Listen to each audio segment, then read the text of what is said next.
Continuamos ahora con lo que es la apendicitis aguda. Definición, su nombre indica, ¿no? Apendicitis, inflamación del apéndice secal o también apéndice vermiforme conocido. Vale destacar que la apendicitis es la primera causa de abdomen agudo quirúrgico. Generalmente se da en personas jóvenes, ¿no? Un promedio entre 12 a 18 años, ¿no? Estamos hablando entre niños, púberes, adolescentes y adultos jóvenes. Predomina más en el sexo masculino y vale destacar que una evolución de más de 36 horas, ¿no? De una apendicitis sin tratar tiene mucho riesgo, un riesgo aumentado de perforación, ¿no? Entonces vemos aquí en la imagen que este es el apéndice vermiforme que se va inflamando, y si esto pasa más de 36 horas, un día y medio aproximadamente sin tratamiento, ¿no? Llega a lo que es la perforación. Algunas nociones anatómicas importantes, ¿no? Vemos que la base del apéndice generalmente es posteromedial, ¿no? Buscamos en esta imagen este apéndice, generalmente que es retrocecal, el más común, ¿no? Tiene una base, un cuerpo y una punta. La base es generalmente posteromedial o posterointerna. Y recuerden que esta base apendicular se encuentra en donde confluyen las tres tenias cólicas, ¿no? A nivel del ciego. Las capas que presenta una capa mucosa, una capa submucosa, una capa muscular y una capa serosa o mesoapéndice. Los folículos linfoides, como vemos en esta imagen, estos folículos se encuentran en la submucosa, ¿no? Y vale destacar que el mesoapéndice no es una serosa en sí, sino que es una continuación del mesenterio, ¿no? Vemos aquí en amarillo cómo el mesoapéndice está constituido por la continuación del mesenterio. Irrigación. ¿Qué arteria irriga al apéndice? La arteria apendicular, ¿no? Que si vemos en la imagen, recorre ese borde del mesoapéndice, el borde libre del mesoapéndice. Vale destacar que la base del apéndice, esa base en localización posteromedial, es generalmente de localización constante, no se mueve ahí de su lugar, es una base del lugar posteromedial, como habíamos dicho.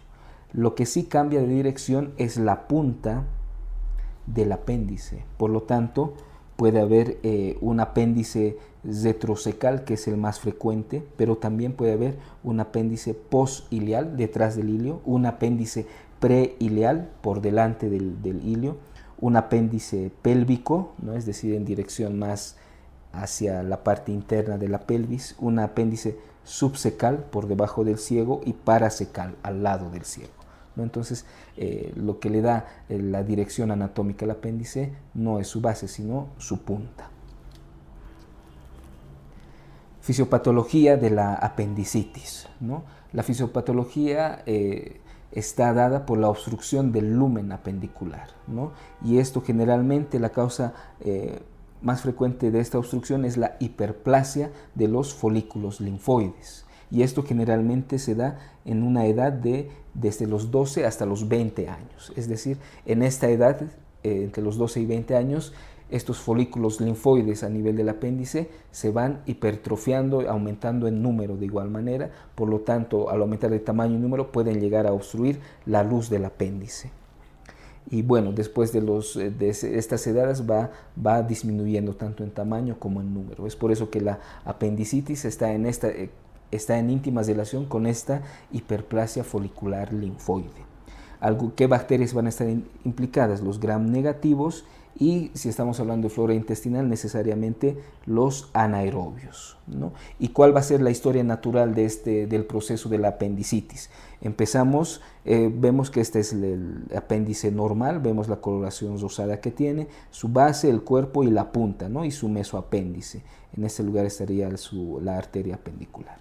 Tenemos como primera fase la fase congestiva o fase catasal, donde seguramente hay algún apendicolito. Un apendicolito es todo cuerpo extraño que llega a obstruir, ¿no? Si es que no se han encontrado los folículos linfoides hipertrofiados, pues algún cuerpo extraño, ¿no? O algún incluso heces fecales pequeñas, endurecidas, pepas de tomate, etcétera, ¿no? Los llamamos en general los apendicolitos, ¿no? O estos folículos linfoides. Han obstruido la luz y esto empieza con un proceso inflamatorio congestivo catasal, lo primero. Luego pasará a la fase supurativa o flemonosa, donde ya hay colección, ya empieza la colección purulenta, ¿no? Y luego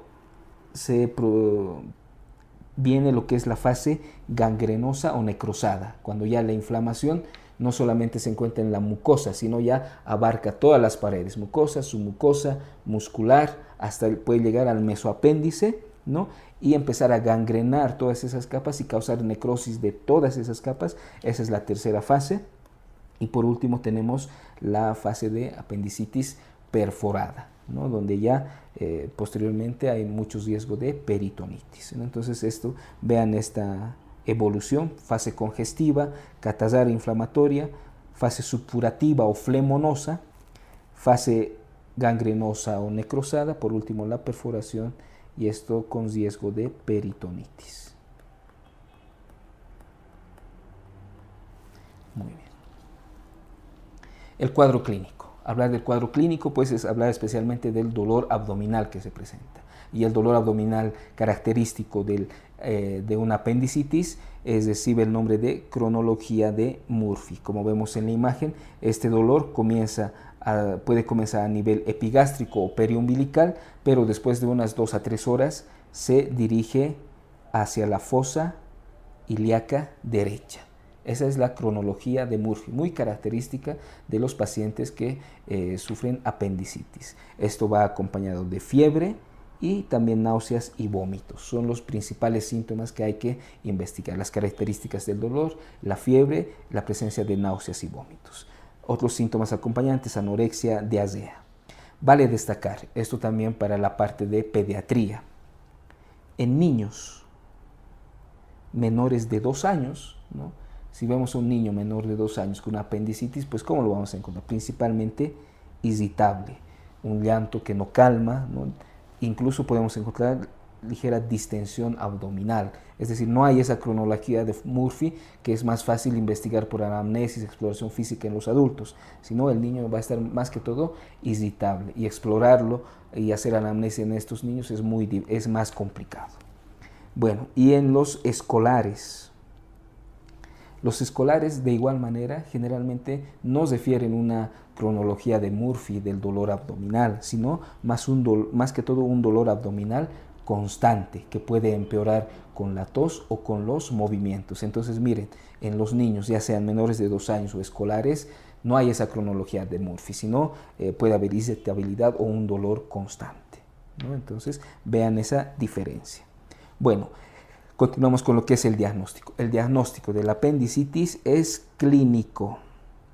Bastaría con una anamnesis y una buena exploración física para poder diagnosticar a un paciente de apendicitis y llevarlo al quirófano sin ninguna otra prueba complementaria, ¿no? ¿Se puede realizar el laboratorio? Sí. ¿Qué es lo que vamos a encontrar? Leucocitosis con desviación hacia la izquierda. Y algunas maniobras importantes a tener en cuenta.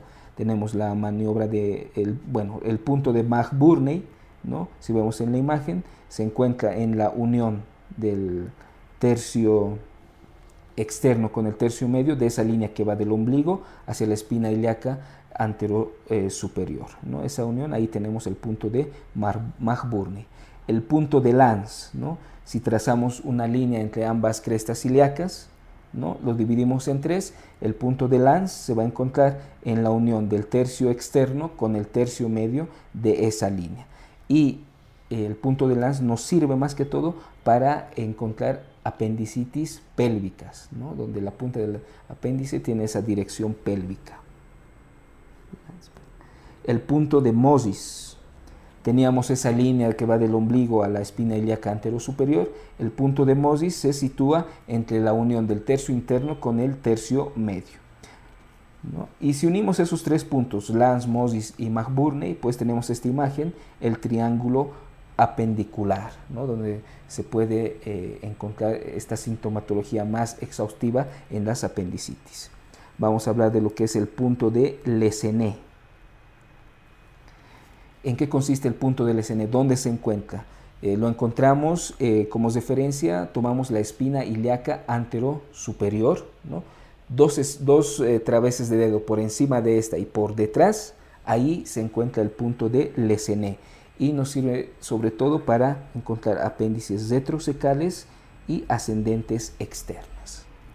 Bueno, luego tenemos el signo de Blumberg o de rebote, ¿no? Nosotros viendo la imagen, ¿no? Presionamos lo que es la fosa ilíaca derecha y soltamos bruscamente, entonces se produce dolor por ese rebote y eso ya nos indica excitación peritoneal. La maniobra de Zofsing consiste en presionar lo que es la fosa ilíaca derecha, ¿no? Entonces se presiona esa fosa ilíaca derecha y el aire se va transmitiendo de colon descendente a colon transverso, colon ascendente, llega ese aire transmitido hasta el ciego. Entonces al presionar la fosa ilíaca derecha, el dolor se va a sentir en fosa ilíaca izquierda.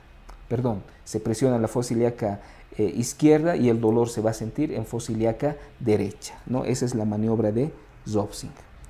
La maniobra de Psoas, se va levantando la pierna derecha del paciente, ¿no? Y el dolor se va a sentir a nivel de fosa ilíaca derecha y nos indica una apendicitis retrocecal.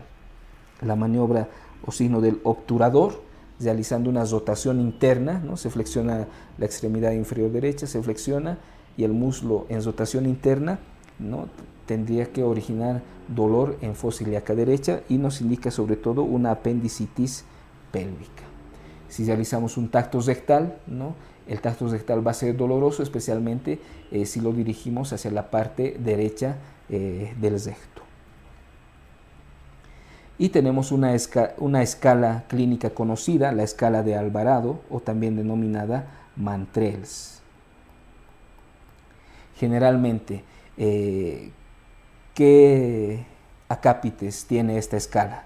La migración del dolor, anorexia, las náuseas y vómitos vendrían a ser la parte sintomatológica de esta escala. La tensión muscular, es decir, esa defensa muscular en fosa ilíaca derecha, signo Blumberg positivo, el rebote positivo y la elevación de la temperatura mayor a 38 grados centígrados vendrían a ser los signos de esta escala y laboratorialmente tendríamos una leucocitosis mayor a 10.500 y unos segmentados mayor al 75%, ¿no? Que vendría a ser la parte laboratorial de esta escala. Si vemos el puntaje, todos estos síntomas, estos signos y laboratorios tienen un valor de 1 punto, a excepto de la defensa muscular, esta tensión muscular que vale 2, y la leucocitosis mayor a 10.500 también tiene un puntaje de 2. Entonces, migración, anorexia, náuseas y vómitos, tensión, rebote positivo, elevación de la temperatura mayor a 38, leucocitosis y segmentados forman el mnemotécnico Mantrels, ¿no? Todos valen a 1 punto, menos la T de tensión muscular y la L de leucocitosis que valen 2 puntos. Si el puntaje es mayor a 7, hay un riesgo multiplicado por 4 de que el paciente sí tenga apendicitis aguda. Bueno, y algunos estudios de imagen que nos ayudan con el diagnóstico. Tenemos la radiografía simple de abdomen, como podemos observar, donde no hay un signo específico, son datos inespecíficos que nos da esta radiografía. Por ejemplo, podemos encontrar gas o fecalito en fosa ilíaca derecha, como vemos en la imagen. Aquí está el fecalito en fosa ilíaca derecha.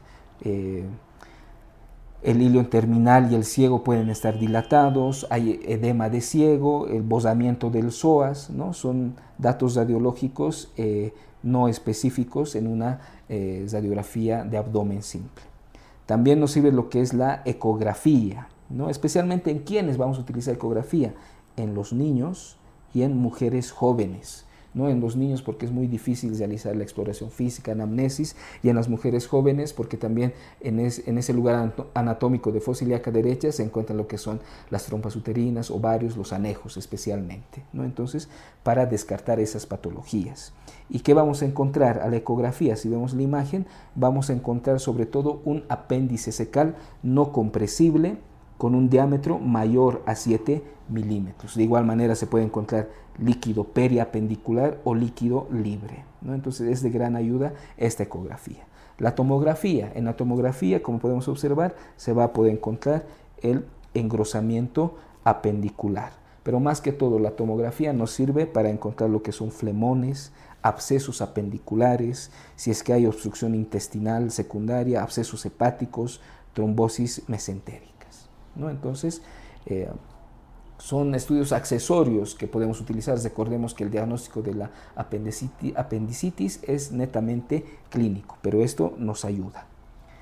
Algunas formas clínicas especiales. ¿Cómo será la apendicitis en una mujer embarazada, ¿no? Generalmente en los 2 primeros trimestres la presentación es típica. Puede tener esa cronología del dolor, ¿no? Fiebre, temperatura, etc. Es muy típica en los 2 primeros meses. Pero ¿qué sucede en el último trimestre? En el último trimestre la apendicitis tiene una presentación atípica que se puede llegar a confundir incluso con los síntomas propios del embarazo, ¿no? Con las contracciones falsas del embarazo, etc., ¿no? Entonces, esa es la presentación atípica. Entonces, por el embarazo, el útero empieza a crecer, ¿no? Y por ese crecimiento uterino, el apéndice secal se va desplazando. Generalmente, el ciego se hace más lateral y la punta del apéndice va rotando en un sentido antihorario, ¿no? Como podemos ver en la imagen. Más lateral y en sentido antihorario, y sube más, ¿no? Ya el apéndice ya no se va a encontrar en fosa ilíaca derecha, sino se puede encontrar en flanco o en hipocondrio derecho. Esto recordamos en el último trimestre del embarazo principalmente. Y generalmente no da muchos síntomas así llamativos, porque hay una laxitud de los músculos abdominales, ¿no? Por el mismo crecimiento del útero y porque el mismo apéndice se aleja de la pared anterior del abdomen. Por lo tanto es difícil palparlo y buscar esos puntos y signos que habíamos visto anteriormente. Son algunas características de la apendicitis en mujeres embarazadas. ¿Y qué decimos de las apendicitis en niños y en ancianos? En niños, el diagnóstico es difícil. Presentaciones atípicas, ¿no? No tiene esa cronología del dolor. La exploración física es muy complicada por la excitabilidad que tiene este niño, ¿no? Generalmente se habla de un dolor difuso, ¿no? Sin esa cronología, ¿no?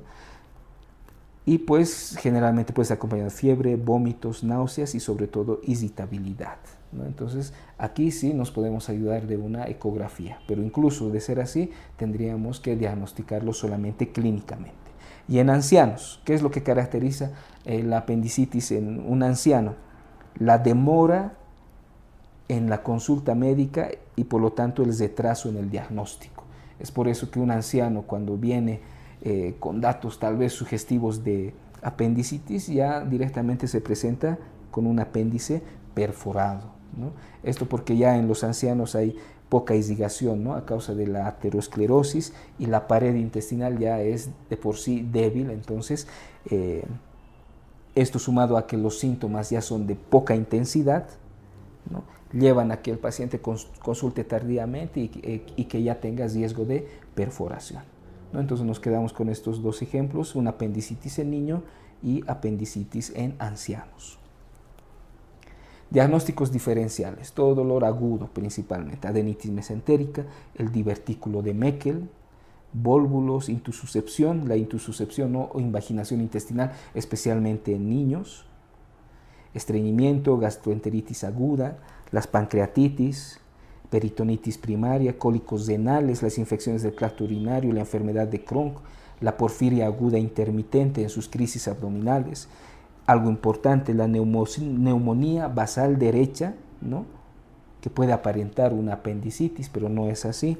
La rotura del folículo de Graf en mujeres fértiles, hematoma de vaina de los rectos, ¿no? Son la gran cantidad de diagnósticos diferenciales que tiene esta patología. Tratamiento. El tratamiento vamos a dividirlo en el tratamiento de la apendicitis no perforada y de la apendicitis perforada. Empezamos con el tratamiento de la apendicitis no perforada. Generalmente esto menor a las 36 horas, ¿no? Y la cirugía a llevar a cabo vendría a ser la apendicectomía, una apendicectomía oportuna. Puede ser por vía abierta, como vemos en la imagen, y una vía laparoscópica. La vía laparoscópica de preferencia en obesos y en mujeres de edad joven. La técnica de la apendicectomía abierta está más desglosada en lo que es el texto, ¿no? Las incisiones respectivas y cada paso están mencionados ahí. Vale destacar que en el preoperatorio es importante poner antibióticos. Uno, puede ser piperacilina más tazobactam, ¿no? ¿Para qué le ponemos estos antibióticos? Para prevenir, en primer lugar, la infección de la herida quirúrgica y segundo, para prevenir la formación de abscesos, ¿no? Ese es el objetivo de estos antibióticos en el preoperatorio, ¿no? Prevenir la aparición de esas complicaciones. Tenemos en este otro lado la técnica por vía laparoscópica de la apendicectomía. Bueno, y el tratamiento ya en las apendicitis perforadas, seguramente ya con una evolución mayor a las 36 horas. Se va a realizar la apendicectomía, antibioterapia, ya no es un tratamiento antibiótico para prevenir, bueno, ya no se dan antibióticos para prevenir las complicaciones, sino ya estos antibióticos que se están dando ya son como tratamiento, ¿no? Porque se supone que ya hay una perforación del apéndice secal, entonces no son profilácticos los antibióticos, son terapéuticos endovenosos. Generalmente se utiliza ampicilina para cubrir gram positivos, gentamicina para cubrir gram negativos y metronidazol para cubrir anaerobios. Esto tiene que estar acompañado de un aspirado y drenaje de la cavidad abdominal, ¿no? Porque al perforarse un apéndice, pues sale mucho contenido intraintestinal. Bueno, y vamos a hablar ahora del plastrón. Muchas veces el cuerpo humano, para poder localizar esta inflamación, esta perforación que se ha realizado, ¿no? Utiliza el mesenterio y los órganos adyacentes, ¿no? Para poder limitar y que no se expanda este proceso inflamatorio purulento. Entonces se forma el conocido plastrón, ¿no? Y a la exploración física se puede presentar como una masa palpable en fosa ilíaca derecha, generalmente de más de una semana de evolución, ¿no? Entonces vean en la imagen como las asas intestinales, el mesenterio que está alrededor de ese apéndice forma en sí como una masa, un verdadero plastrón, ¿no? ¿Y cuánto tiempo de evolución? Pues puede llegar a más de una semana de evolución. ¿Cómo se trata esto? En primer lugar, tratamiento con antibióticos parenterales y la famosa apendicectomía de intervalo. Es decir, se lleva a cabo esta apendicectomía 3 meses después. ¿Esto por qué? Para que ese plastrón al principio es muy frágil, ¿no? Es difícil encontrar el apéndice, ¿no? Entonces, pasado ese tiempo ya tiene mayor consistencia, es más fácil su escisión, ¿no? Esto es la apendicectomía de intervalo. Obviamente, si el paciente está muy grave, muy deteriorado, no se puede esperar 3 meses, sino la apendicectomía se realizaría en ese momento. Pero generalmente el plastrón se le da antibióticos y se le hace esta apendicectomía de intervalos en unos 3 meses posteriores. Complicaciones. La principal, la más frecuente, la infección de la herida quirúrgica, ¿no? Vemos aquí una herida quirúrgica que se presenta con mucho dolor y edema alrededor, ¿no? De la misma herida quirúrgica. ¿Y qué es lo que hay que hacer? Pues como vemos en la imagen inferior, hay que abrir la herida y empezar a hacer lavado local cutáneo y también subcutáneo hasta que ésta remita, ¿no? Es una de las complicaciones más frecuentes. Otra, el flemón, que se trata con antibióticos, poner al paciente en NPO, ¿no? Generalmente. Y pues bueno, si hay un fracaso de este tratamiento médico, una obstrucción intestinal, una supuración secundaria, pues el flemón tendrá que ser operado. Los abscesos apendiculares. Generalmente se opta por un drenaje percutáneo, más punción y aspiración que puede estar guiada por ecografía y por tomografía. Esto generalmente ya en abscesos pequeños, ¿no?, que no estén diseminados. Y generalmente el drenaje quirúrgico es cuando este drenaje percutáneo falla, o cuando hay múltiples abscesos, o cuando el absceso está mal delimitado. Se prefiere la opción quirúrgica en este caso. Bueno, en los abscesos apendiculares no está indicada esa apendicectomía diferida. ¿Por qué? Porque generalmente los pacientes están asintomáticos y no se encuentran restos del apéndice después de un absceso, ¿no?, periapendicular. Y tenemos otra complicación denominada pileflebitis. Esta pileflebitis, ¿en qué consiste? La pileflebitis es la trombosis séptica, ¿no?, de la vena porta. Trombosis séptica de la vena porta o sus ramas. Es una complicación aguda y generalmente se da en pacientes que tengan esos procesos intraabdominales difíciles o han sido sometidos a una cirugía y el paciente tenía una alteración en la coagulación, una discrasia sanguínea, ¿no? En esos pacientes se puede producir esta trombosis séptica en vena porta. En las apendicitis, después de las apendicectomías, es rara esta complicación, pero si es que se presenta es muy grave, porque además tiene clínica inespecífica. La ecografía del TAC nos dan datos inespecíficos de igual manera, pero nos ayudan con un diagnóstico precoz. Bueno, y para terminar, los tumores apendiculares. Los tumores apendiculares generalmente son de diagnóstico incidental.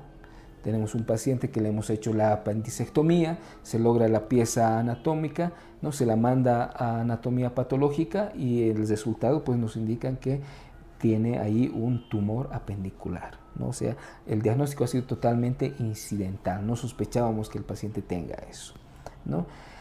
¿Y cuál es el tumor apendicular más frecuente? El tumor carcinoide. El tumor carcinoide es el más frecuente a nivel del apéndice secal. Generalmente esta es la pieza macroscópica y este tumor carcinoide o la mayoría de los tumores apendiculares, como vemos aquí, se encuentran en la punta del apéndice. Y algunos pacientes pueden estar acompañados también de un carcinoma colosrectal sincrónico, es decir, simultáneo, o metacrónicos, o que van a aparecer a posterior, ¿no? Pero recordemos esto: tumores apendiculares, diagnóstico incidental, el tumor carcinoide es el más frecuente y hay que revisar muy bien la punta del apéndice. Bueno, esperando este pequeño resumen les sirva para su estudio, continuamos.